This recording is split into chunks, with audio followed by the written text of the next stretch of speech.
What's going on, good people? Mayor Young here. We're at LA Comic Con, and I am standing with Tehani Farr, and we're here just to talk about her work and her time here at the con.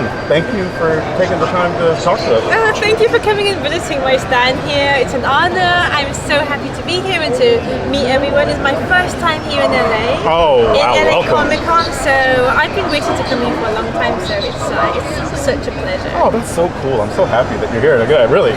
Like, I love when people come to LA for the first time. It's my home, like, born and raised here. No, I have come to LA, but not to LA Oh, Comic to LA Comic Con. Oh. Yeah. Well, yeah. I'm glad you've been to LA.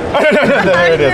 So let's talk about like you and your work, because like I mean I know one of the big things that I saw is that you're self-taught, and that by itself I mean is mind-blowing considering how intricate your work is. Talk to me a little bit about that process in regards to like how did you come to love art and like basically focus in to start delving in this deep. I feel that being self-taught gives you a liberty that you normally would not have if you've been at school. I think the best is to have actually a mentor, but I haven't really had a mentor. I've had partial mentors with Simon Bisley, but mostly it has been on my own, and that has given me the opportunity to really dive into any technique I want to or I feel comfortable.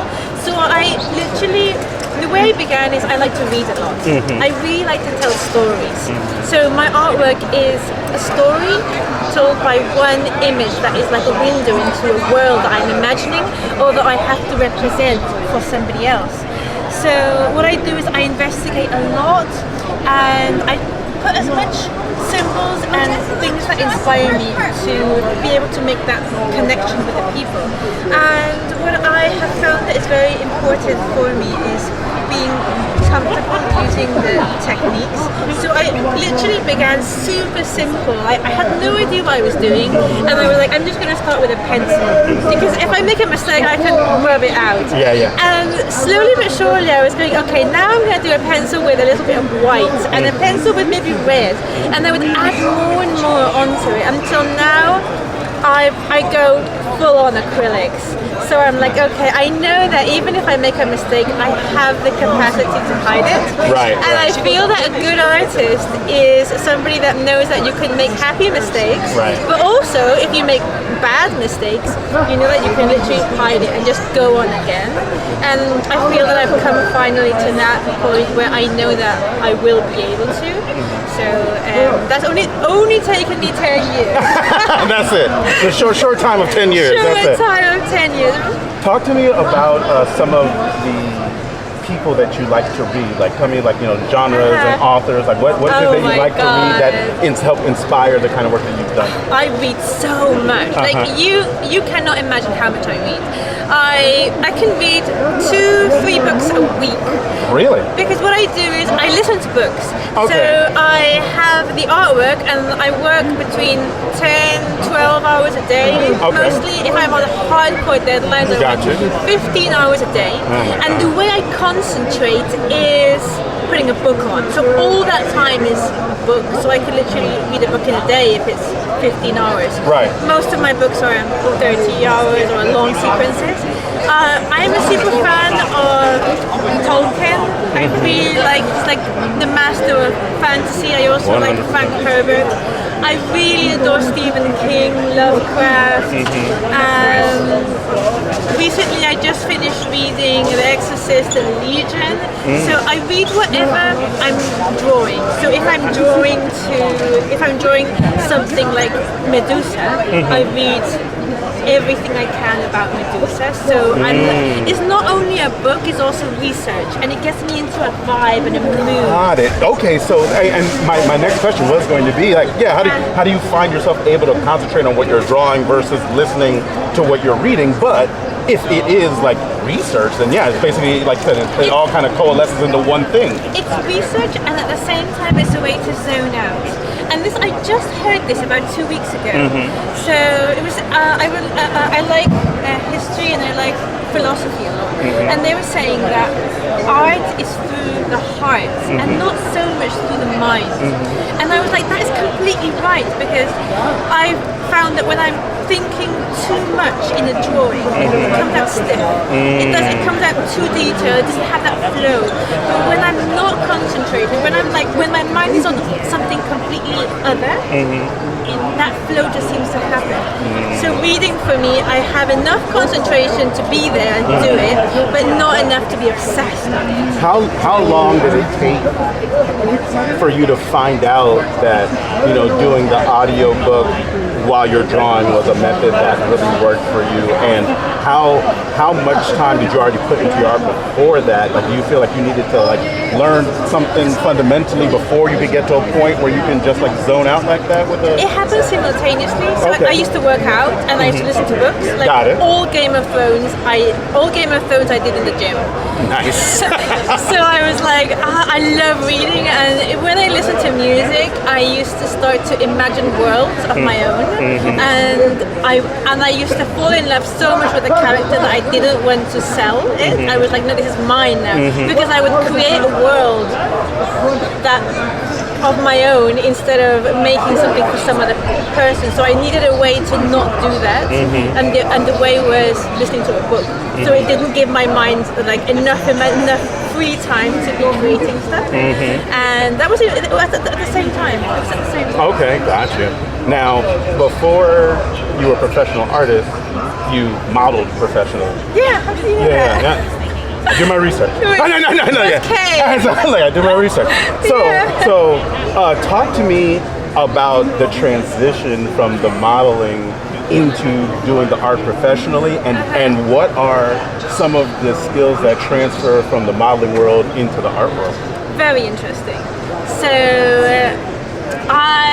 I feel that modeling helped me a lot to have confidence talking. What I'm doing right now. Yeah. Before that, I was so bad at communicating, talking to people. I had a very heavy stutter. And yeah, it was so bad sometimes I could not speak like in weeks. And modeling, it made me go out there, meet people, talk. I had to talk to people, and it gave me like a confidence in myself. That was one thing. And also I had very gorgeous girls and guys around me that I would look at and be like, oh my god, you're so pretty. And then I would draw them in the castings, I would draw them like in backstage. Oh, so really? I had a lot of free time. I also was able to pay for my studies before, like, so the first few years of any art, I think it's not you can't just transition like in a normal job. You have to be able to fund all that time you're learning. So that helped also a lot. But it was mostly the communication skills, I think. Okay. That's awesome. Now, I mean, just to talk more about like your art specifically, talk to me about like what you actually like to draw, like as far as like specific types of like subject matter. What is it like that when you're like, hey, if I left to my own devices, I don't have a deadline, I don't like being commissioned, what would you be drawing if you're just drawing for yourself? So I really like drawing what I do. I really do. I connect with every character. Okay. I just like investigating. And the more I investigate the characters I'm asked to draw, the more I'm like, wow, this is amazing. So I really like all of them. But my passion is to create stories. I'm a storyteller. Yeah. And I have done a lot of these artworks that has my own stories. And I admire so much people like Gerald Braun, that not only amazing artist, but he's also he writes books and he's like a bestseller. So my dream is to be able to write novels. Really? Write them and illustrate them. Yeah, I'm like that is what I would love to do. And I began telling stories since I was 8 years old, and I've created so many stories that when I'm with my friends, I tell them the stories. So I think what stopped you from, like, if nothing else, like doing your own comic already at this point, as far as like, you know? I think I didn't trust myself enough. I wanted to learn to be able to learn the industry, understand how it works, because I came in like full in from modeling, I had no idea. And also transitioning from the Mexican industry into the USA industry is massive. It's and different. Still to now, I know people and I have been offered a few times to write the books, but that was only like a year to now. So everything has been really recent. So I feel that I am in a place right now that I can start. But before, I didn't have the trust in my own work first, but also I didn't know like how to do it. Gotcha. No, I mean, I definitely understand what you're saying, and you're right. Like those two industries are definitely very different. But I mean, the fact is, I mean, they're definitely like akin to one another, and like that. I know that American comics are always looking in that talent pool for whoever the next big thing is. Yeah, they are, and I feel that because there's more money in the US. There's more money that if that person does not, it's fine. There's a next person that can, but. The thing of Mexico is that there is not that many. Like people can't really risk it the same. Because if you risk it with someone and they don't make it, you're like, okay, now what? So I understand why that happens. So and here in the US, there's a lot more. Of course, everyone cares, but there's also a lot of sponsors. There's a lot of work going on, and also in Europe. A lot in Europe. So listen, I want to just give you the opportunity to just let the people know whatever it is that you want them to know. So whether it's like you want to tell people where they can find you, where they can find your work, like whatever you like, because you've been amazing and I appreciate you.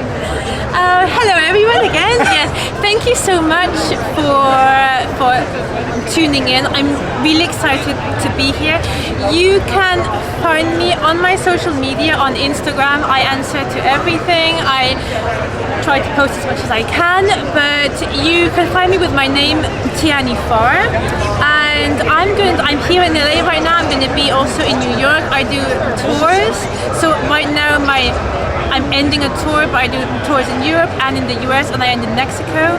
And well, I just wanted to send you my love and read, please. Reading for me has been something that not only helps me concentrate, but it also, the mind is a muscle, and if you don't exercise that muscle, it just stays as it is. And for me, creativity has come from investigating, from reading a lot, from documentaries, movies, from just expanding that. So I always recommend. Awesome. Thank you. Folks, it's Tehani Farr. Support her. Support her.